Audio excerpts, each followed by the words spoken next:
UP board के नतीजे घोषित 90% के लगभग रहा परीक्षा परिणाम। सीतापुर के शुभम ने किया टॉप। 10वीं कक्षा में प्राची निगम रही अव्वल।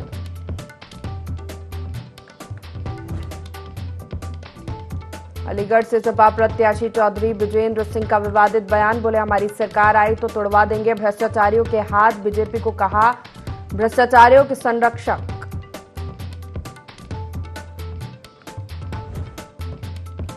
मुरादाबाद भोजपा ठाकुर द्वारा रोड पर हादसा। गैस सिलेंडर से भरे ट्रक में लगी आग। धमाकों के साथ ब्लास्ट हुए सिलेंडर। गेहूं की फसल भी जली। रायबरेली में चोरी के आरोपी को दी तालिबानी सजा। ग्रामीणों ने पेड़ से बांधकर बेरहमी से की पिटाई। सोशल मीडिया पर वीडियो वायरल।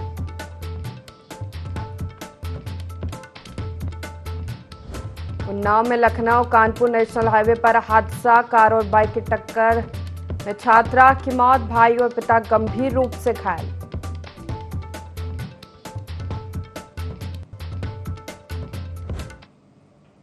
नमस्कार, बहुत स्वागत है आपका। यूपी लाइव देख रहे हैं आप। मैं हूं आपके साथ प्रशिता शर्मा। बुलेटिन की शुरुआत करते बड़ी खबर के साथ बता दें, यूपी बोर्ड के 10वीं और 12वीं का रिजल्ट आज घोषित हुआ है।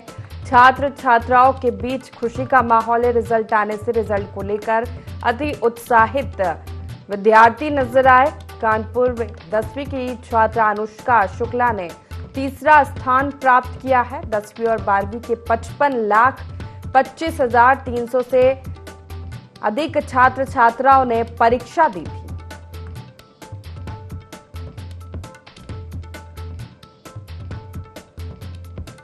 यूपी बोर्ड के 10वीं और 12वीं का रिजल्ट आज घोषित हुआ है। रिजल्ट के चलते बच्चों में खुशी का माहौल है।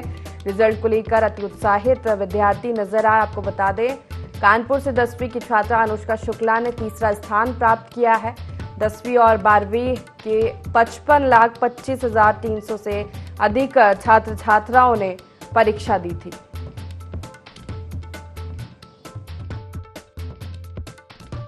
मेरा क्लास 10th यूपी बोर्ड का रिजल्ट आया है एंड आई हैव गेन्ड 96.8% और मैं the Gurukul group of institutions Maharshi Vashishtha Vidyashram intermediate college की छात्रा हूँ। ये पूरा क्रेडिट मेरे टीचर्स पे जाता है, मेरे पेरेंट्स पे जाता है। टीचर्स ने मतलब एक्स्ट्रा क्लास में हर संडे अपना स्कूल में दिया। उनको घर में होने के बजाय उन्होंने हम लोग को पूरे स्कूल में हर एक्स्ट्रा क्लास दी। I want to be an IAS officer. Gurukul group of institution की शाखा महर्षि वशिष्ठ विद्याश्रम इंटरमीडिएट कॉलेज के कक्षा 10 के छात्रों में अनुष्का शुक्ला ने 97% अंक प्राप्त करके प्रदेश में 10वां स्थान प्राप्त किया है एवं शहर में अनुष्का का तीसरा स्थान है। कक्षा 12 के छात्र आयुष शुक्ल मिश्रा ने कक्षा 12वीं में 90% अंकों के साथ विद्यालय में प्रथम स्थान प्राप्त किया है। इस सफलता के लिए मैं इन सभी बच्चों का संपूर्ण गुरुकुल परिवार की ओर से हार्दिक बधाई देती हूँ। आशा करती हूँ ईश्वर इसी प्रकार अपने आशीर्वाद का हाथ इन बच्चों के ऊपर बनाए रखे। सीतापुर से बड़ी खबर का रुख कर लेते हैं। शुभम वर्मा ने इंटर कॉलेज में यूपी में टॉप किया है। सीता इंटर कॉलेज में पढ़ता है शुभम वर्मा। परिवारजनों और गुरुजनों में खुशी की लहर है। डीएम अनुज सिंह ने शुभम वर्मा को बधाई दी है। स्कूल की छात्रा प्राची निगम ने यूपी में टॉप किया। डीएम ने दोनों ही छात्र छात्राओं को बधाई दी है। तो आज 10वीं और 12वीं यूपी बोर्ड का रिजल्ट घोषित हुआ है। इसके चलते छात्र छात्राओं में खुशी की लहर है। बता दें, सीतापुर के शुभम वर्मा ने टॉप किया है। डीएम अनुज सिंह ने शुभम वर्मा को बधाई दी।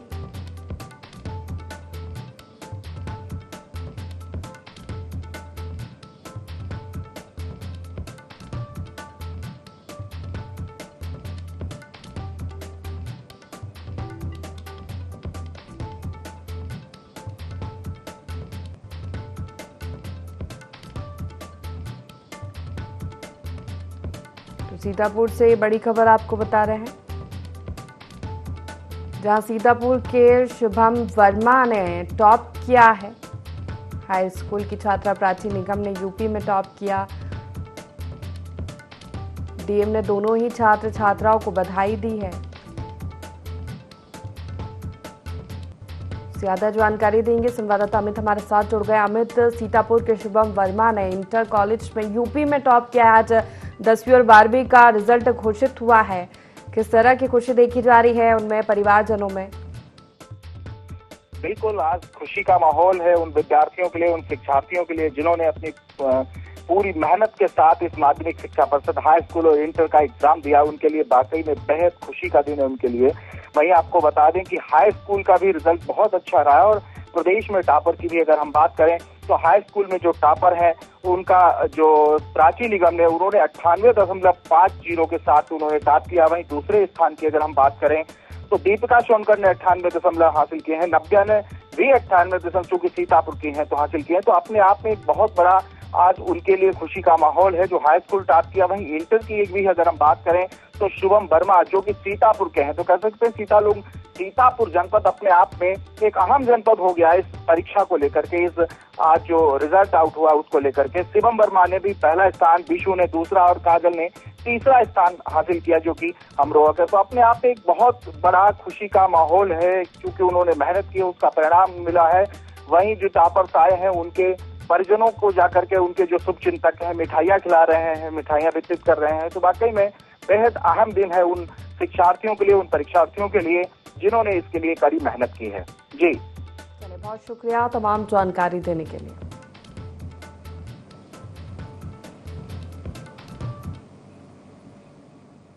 रुक करते खबर का, अलीगढ़ में वोटर पर्ची नहीं बांटने का आरोप लगाते हुए सपा प्रत्याशी चौधरी वीरेंद्र सिंह डीएम कार्यालय पर धरने पर बैठे। चौधरी वीरेंद्र सिंह का कहना है कि 5 विधानसभा क्षेत्र में वोटर पर्ची नहीं बांटी गई। उन्होंने कहा कि अगर 30 तारीख तक पर्ची नहीं बांटी गई तो वे जिलाधिकारी कार्यालय पर धरना प्रदर्शन करेंगे। उन्होंने प्रशासन पर बीजेपी के दबाव में काम करने का आरोप भी लगाया।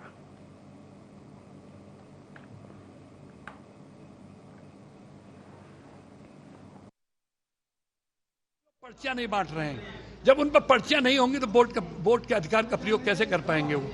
इसका मतलब है इन्होंने हार स्वीकार करके एक साजिश बनाई है कि इनकी पर्चियों पर रोक दो जिसका फायदा हम लाखों वोटों में मिल जाएगा। हम आज उस पर धरने पे बैठे हैं। यहाँ पर जिलाधिकारी के से बातें हुई, पर्यवेक्षक महोदय से बातें हुई और उसके बाद दोनों एडीएम आए हैं। आश्वासन से काम नहीं चलेगा, इन्हें सारे बीएलओ को बुला के मीटिंग करनी चाहिए और मत का अधिकार जनता को देना चाहिए। स्पष्ट हो चुका है, डिले जो काम 7 दिन में नहीं हो सकता उसको 1 दिन में कैसे बीएलओ कर देगा? एक बीएलओ को 1200 पर्ची बांटनी कैसे बांट देगा? तो हमें तो ऐसा लगता है कि जैसे जानबूझ करके इन्होंने ये खेल बना दिया है। उनका ये कहना है कि जो शहर क्षेत्र के शहर और कोल जो विधानसभा हमारी है वहाँ पर पर्चियाँ जिस दर से जिस रफ्तार से बटनी चाहिए नहीं बटी हैं और उनके द्वारा जब रिव्यू किया जाता है तो एक आध लोगों द्वारा ही बताया जाता है कि पर्ची बट रही, शेष लोगों द्वारा बताया जाता है कि पर्ची नहीं बट रही है। इसका हम लोग लगातार गंभीरता से मॉनिटरिंग कर रहे हैं और 21 तारीख तक पर्ची बटने का समय भी है। ये हम लोग सुनिश्चित करेंगे कि 100% पर्चियां बट जाएं। संबंधित पार्टी द्वारा भी कोई शिकायत नहीं की गई है, ना कैंडिडेट के द्वारा। पर्चियां बांटी जा रही हैं। दर की हो सकता है कि कहीं पर कमी हो, स्पीड की कमी हो, उसको आज हम लोग रिव्यू करके स्पीड अप करा देंगे। 100% पर्चियों का बटना सुनिश्चित करेंगे।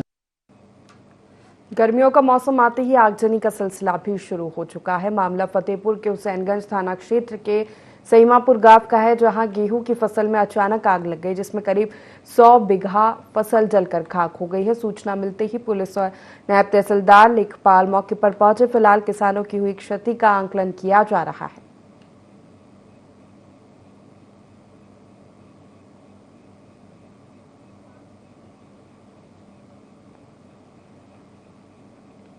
हरदोई के जिला कारागार में बंद एक कैदी ने संदिग्ध परिस्थितियों में फांसी लगा ली है। सूचना मिलते ही जेल प्रशासन में हड़कंप मच गया। आनन फानन में एम्बुलेंस से कैदी को हरदोई मेडिकल कॉलेज लाया गया, जहां उसकी हालत स्थिर बनी हुई है। डॉक्टरों ने प्राथमिक उपचार के बाद उसे लखनऊ रेफर कर दिया। फिलहाल मामले में अभी जेल प्रशासन कुछ भी बोलने को राजी नहीं है। बता दें, इससे पहले भी जेल में संदिग्ध परिस्थितियों में एक कैदी की मौत हो चुकी है।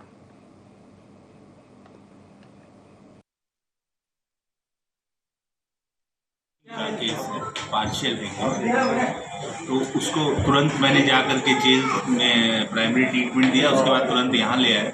अभी पेशेंट स्टेबल है, लेकिन यहाँ के प्रोफेसर्स ने उसे लखनऊ रेफर किया। तो अभी क्या हुआ वो मैं समझ नहीं पाया हूँ, लेकिन अभी पहले इलाज में ही लगे हुए हैं हम लोग। तो उसको अभी स्टेबल है कंडीशन, उसको लखनऊ रेफर किया है। चलिए, और नाव से बड़ी खबर का रुख कर लेते। कार और बाइक में जोरदार टक्कर हुई। टक्कर लगने से बाइक सवार छात्रा की मौत हो गई है। उसका भाई और पिता बुरी तरह घायल हुआ है। घायलों का इलाज अस्पताल में जारी है। लखनऊ कानपुर नेशनल हाईवे कि नवीन मंडी का पूरा मामला बताया जा रहा है। बता दें, उन्नाव में लखनऊ कानपुर नेशनल हाईवे पर यह हादसा हुआ।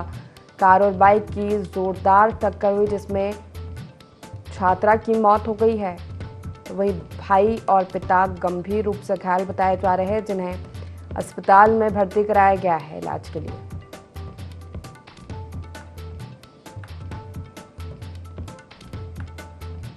लखनऊ कानपुर नेशनल हाईवे पर यह हादसा हुआ है। कार और बाइक की जोरदार भिड़ंत हुई जिसमें बाइक सवार छात्रा की मौत हो गई है। वही भाई और पिता गंभीर रूप से घायल हुए, जिनका इलाज अस्पताल में जारी है।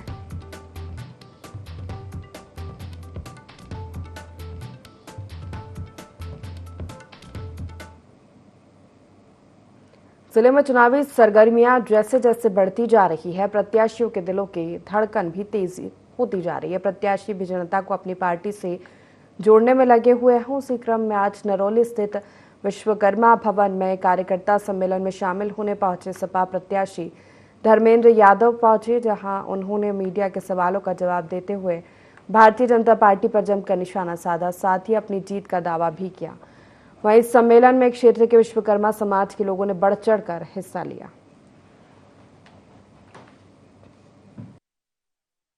विश्वकर्मा जी का धन्यवाद दूंगा कि उन्होंने एक साथ सब साथियों को बुला के इतने लोगों से, जिले भर के और क्षेत्र के लोगों से मुलाकात कराई, बात कराई और सबने आश्वासन दिया है चुनाव लड़ाने का और जिताने का। विश्वकर्मा समाज की राजनीतिक पहचान सदैव नेताजी ने थी और मुझे खुशी, अगर उत्तर प्रदेश के विश्वकर्मा समाज को राजनीतिक तौर पर किसी ने जगाया तो आदरणीय रामाश्रय विश्वकर्मा जी ने। तो चुनाव उम्मीदवार के तौर पर जरूर मैं लड़ रहा हूँ, लेकिन जिम्मेदारी उनकी ज्यादा बढ़ गई है। बेरोजगारी खत्म करने का जो उनका फार्मूला, उसको आप स्वीकार करेंगे या बीजेपी के लोग, जो परिवार वाले लोग जिनके बच्चे उनसे वोट नहीं मांगेंगे? उनकी बातों में कोई गंभीरता नहीं। अलीगढ़ से लोकसभा प्रत्याशी चौधरी विजेंद्र सिंह का विवादित बयान सामने आया है, जिसमें उन्होंने कहा कि गठबंधन की सरकार बनते ही सांसद विधायक हमारे होंगे, तब रिश्वतखोरों की खैर नहीं। जो रिश्वत मांगेगा उसके हाथ तोड़ दिए जाएंगे। चौधरी विजेंद्र सिंह ने अलीगढ़ के ख्वाजा चौक पर आम सभा के संबोधन में बयान दिया, साथ ही बीजेपी सरकार पर रिश्वत लेने का आरोप लगाया।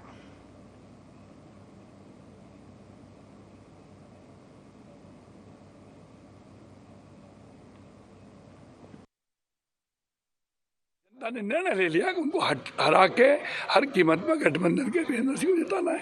मैं उसका शुक्रिया अदा करता हूँ। चुनाव भी जनता लड़ रही है, जो पैसा मांगेगा, ये कोई बुराई की बात है क्या? मुझसे कोई जेब छीने, मेरी जेब काटे और जबरदस्ती में मारे पीटे तो क्या हम सो जाए? ये नहीं कहा कि पुलिस वाले के हाथ तोड़ दिए जाएंगे। जो पैसा मांगेगा उसके, जो रिश्वत मांगेगा उसके खिलाफ कार्रवाई की जाएगी। हाथ तोड़ने का मतलब क्रिमिनल नहीं है हम।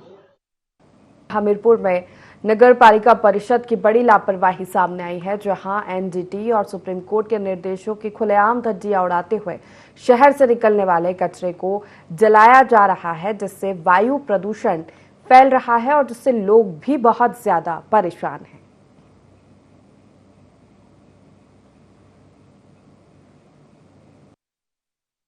लेकर ये दिक्कत है कि इससे तरह तरह की बीमारियां फैलती हैं और आने जाने में मतलब कि दिक्कत होती है। परिवहन जो होता है वो भी डिस्टर्ब होता है। पॉल्यूशन तो पूरे शहर में ही दिक्कत होगी। धीरे धीरे मान लो इस पर कंट्रोल करना चाहिए सरकार को। ये है कि जैसे हम लोग यहाँ से टहलने आते निकलते हैं तो यहाँ से जो धुआं आ रहा है तो ऐसे लोग बीमार होते हैं, और जो टहलने आते हैं सामने से माता में बीमारी आती है और लोग आते हैं, तो इससे तो बहुत ज़्यादा दिक्कत है। तो जल्द से जल्द अगर इसका समाधान हो जाए तो बहुत अच्छी बात रहेगी और सबके लिए मतलब स्वस्थ और अच्छा रहेगा मेरी हमारे हिसाब से।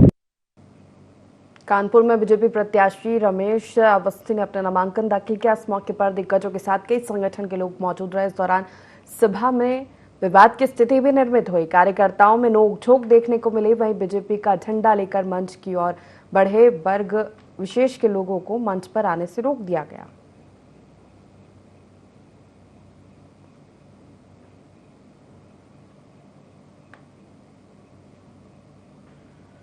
मुरादाबाद के भोजपुर ठाकुर द्वारा रोड पर हादसा हुआ, जहां गुलरिया मुराद के बाद गैस सिलेंडर से भरे ट्रक का टायर फट गया, जिससे ट्रक में आग लग गई। देखते ही देखते एक एक कर गैस सिलेंडर ब्लास्ट होने लगे। ट्रक की आग खेतों में पहुंच गई, जिससे गेहूं की फसल जलकर राख हो गई। सूचना मिलते ही मौके पर पहुंची फायर ब्रिगेड की 4 गाड़ियों ने आग पर काबू पाने की कोशिश की।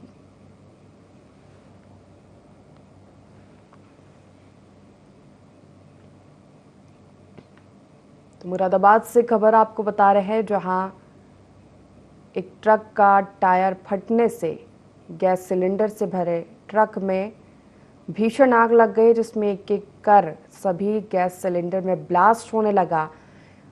इसकी आग आसपास के खेतों तक पहुंची, जहां खेत में लगी गेहूं की फसल जलकर राख हो गई।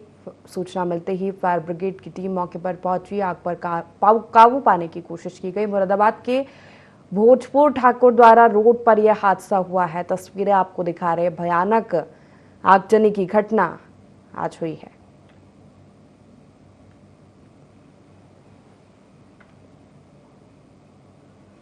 प्रदेश के डिप्टी सीएम ब्रजेश पाठक शाहजहांपुर पहुंचे, जहां उन्होंने कांड कस्बे में भाजपा के बूथ अध्यक्ष सम्मेलन को संबोधित किया। बता दें कि शाहजहांपुर लोकसभा के अलावा ददरौल विधानसभा के लिए भी उपचुनाव हो रहा है, जिसके वोट भी लोकसभा के साथ 13 मई को डाले जाएंगे।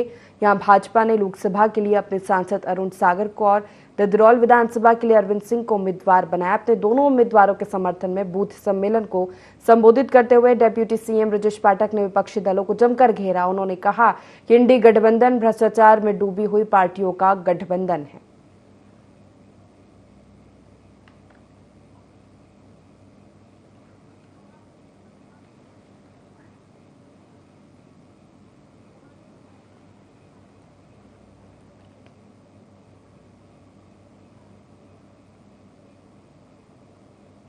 चलिए अमरोहा से बड़ी खबर का रुख कर लेते हैं। बसपा सुप्रीमो मायावती का दौरा है। 21 अप्रैल को चुनावी रैली को संबोधित करेंगी। बसपा प्रत्याशी डॉक्टर मुजाहिद चौधरी के लिए वोट मांगेंगी। पुलिस प्रशासन अलर्ट है, भारी संख्या में पुलिस बल तैनात किया गया। अमरोहा लोकसभा सीट को हॉट सीट माना जा रहा है। 21 अप्रैल को बसपा सुप्रीमो मायावती का अमरोहा दौरा है। अपने प्रत्याशी के पक्ष में सभा को संबोधित करेंगी। पुलिस प्रशासन अलर्ट मोड पर है।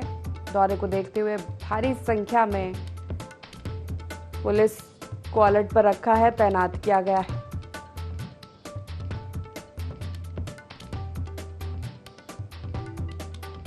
इक्कीस अप्रैल को चुनावी रैली को संबोधित करेंगी बसपा सुप्रीमो मायावती। बसपा प्रत्याशी डॉक्टर मुजाहिद चौधरी के लिए वोट मांगेंगी।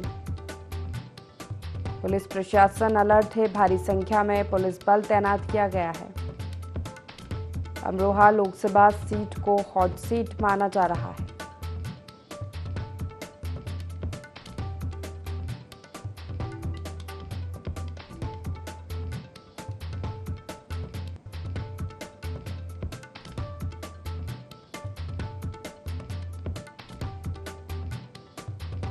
इक्कीस अप्रैल को अमरोहा के दौरे पर रहने वाली है बसपा सुप्रीमो मायावती।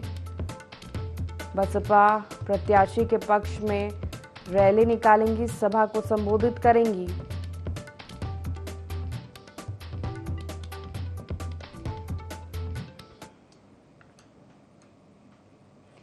सपा विधायक अमिताभ वाजपेयी और उनके साथियों पर केस दर्ज होने के बाद उनकी दंडवत यात्रा करके गिरफ्तारी देने का मामला सामने आया है। बता दें कि पनकी मंदिर से दंडवत यात्रा शुरू करते ही प्रशासन ने आश्वासन दिया। साथ ही प्रशासन ने विधायक से मांग पत्र लेकर निष्पक्ष जांच का आश्वासन दिया है, जिसके बाद सपा विधायक अमिताभ वाजपेयी ने दंडवत यात्रा रोकी। वहीं एमएलए अमिताभ वाजपेयी ने कहा कि अगर निष्पक्ष जांच नहीं हुई तो चुनाव के बाद सपा के कार्यकर्ता आंदोलन करेंगे। आपको बता दें कि विधायक अमिताभ वाजपेयी ईद पर आचार संहिता का उल्लंघन करने पर सपा नेता सम्राट विकास को छुड़वाने थाने पहुंचे थे। इसी दौरान प्रशासन और सपा के कार्यकर्ताओं में कहा-सुनी हुई थी।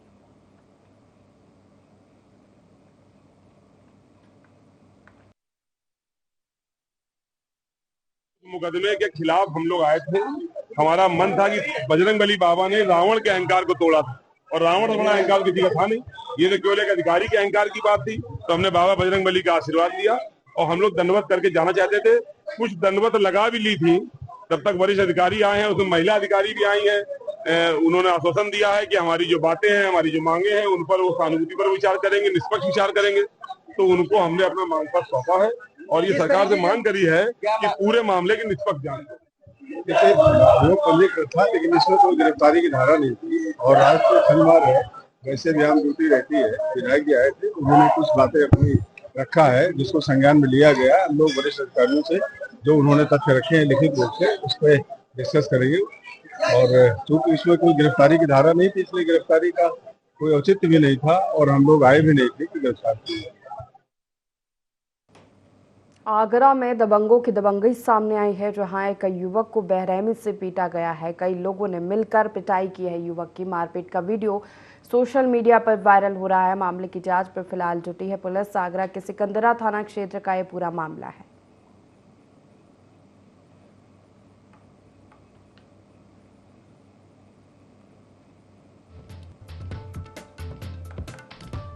तो आगरा से खबर आपको बता रहे, जहां कुछ लोगों की दबंगई देखने को मिली। एक युवक को बेरहमी से पीटा गया है। कई लोगों ने मिलकर एक युवक की पिटाई की है। तस्वीरें भी सामने आई हैं। मारपीट का वीडियो सोशल मीडिया पर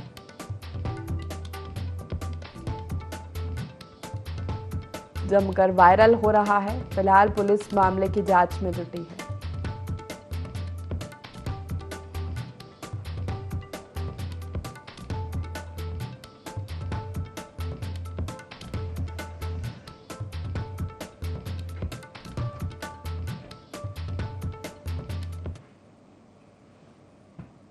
कुशीनगर जिले की ज्वाइंट मजिस्ट्रेट अंकिता जैन ने कुछ ऐसा किया है जिसकी खूब चर्चा और सराहना हो रही है। दरअसल ज्वाइंट मजिस्ट्रेट अंकिता जैन ने खेतों में जाकर खुद फसल काटी, जिसे देखकर वहां मौजूद किसान हैरान हो गए।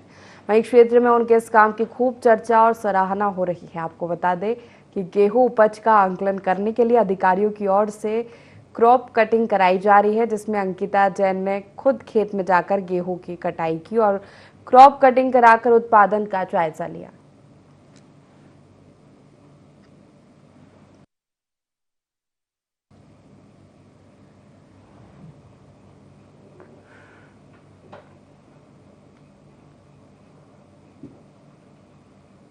जौनपुर से बसपा प्रत्याशी श्रीकला धनंजय सिंह ने बीते रोज भारी संख्या में पार्टी के नेताओं और समर्थकों के साथ जिले में अपना चुनाव प्रचार शुरू कर दिया है। जनपद सीमा में दाखिल होते ही समर्थकों ने उनका जोरदार स्वागत किया। श्रीकला ने लोगों के बीच पहुंचकर जनसभा को संबोधित किया, जहां पार्टी के शीर्ष पदाधिकारियों ने सभा को संबोधित करते हुए लोकसभा उम्मीदवार श्रीकला को भारी मतों से जिताने की अपील की। बता दें, श्रीकला धनंजय सिंह ने पत्रकार वार्ता के समय कहा कि वो शिक्षा, चिकित्सा, रोजगार, सड़क और पानी जैसे जरूरी मुद्दों को लेकर चुनाव लड़ रही हैं।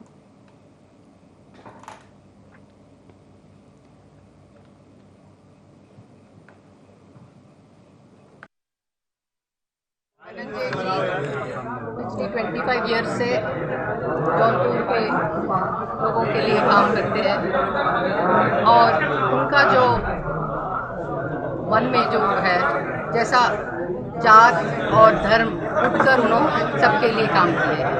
तो इसी तरह के सब लोग उनको बहुत मानते हैं और बहुत प्यार भी करते हैं और हमको पूरा विश्वास है कि हमको बहुत बहुत उनसे आशीर्वाद मिले।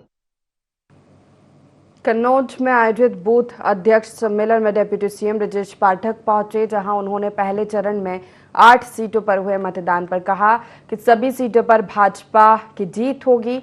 वहीं कन्नौज से सपा के प्रत्याशी घोषित न होने पर कहा कि सपा के पास ना कोई नीति है और ना कोई एजेंडा। साथ ही उन्होंने आगे कहा कि ये चुनाव मोदी जी और देश के भ्रष्टाचारियों के बीच है। कांग्रेस पार्टी की सरकार में लगातार भ्रष्टाचार दिखा और कई मंत्री जेल में थे। देश के लोगों ने 2014 में मोदी जी को सत्ता सौंपी और अब तक सरकार लोगों के भरोसे पर कामयाब है।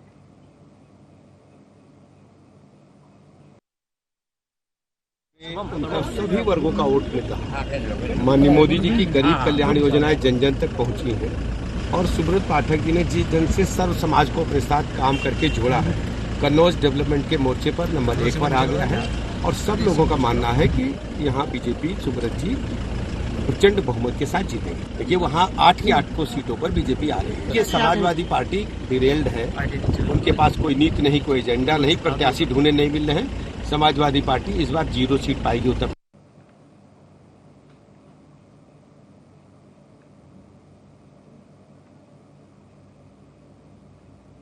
यूपी के मैनपुरी में 7 मई को वोटिंग होनी है और सपा प्रत्याशी डिंपल यादव चुनाव मैदान में है। इस बार उनकी बेटी अदिति यादव भी मां के लिए जनता के बीच जाकर वोट मांग रही है। पिछले 1 महीने में अदिति कई बार डिंपल के साथ मंचों पर दिखाई दी। शुक्रवार को एक बार फिर वे मंच पर दिखी। खास बात ये दिखी कि अदिति इस बार मंच पर मां डिंपल के साथ नहीं थी, वे कार्यकर्ताओं के बीच दिखी। इससे अंदाजा लगाया जा सकता है कि वे राजनीति में एंट्री लेने की तैयारी में नहीं बल्कि एंट्री ले चुकी हैं। उन्होंने एक नुक्कड़ सभा में हिस्सा लिया।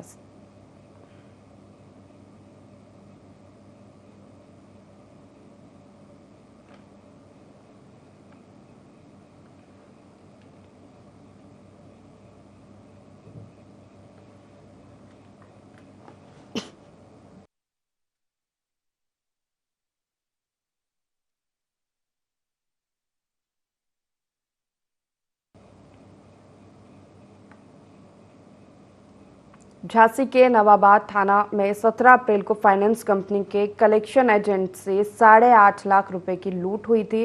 पुलिस ने मामले में कार्रवाई करते हुए 5 लुटेरों को गिरफ्तार किया है, जिनसे 6,38,000 की नकदी और लूट का अन्य सामान बरामद किया गया। वहीं एक आरोपी फरार है, जिसकी तलाश जारी है।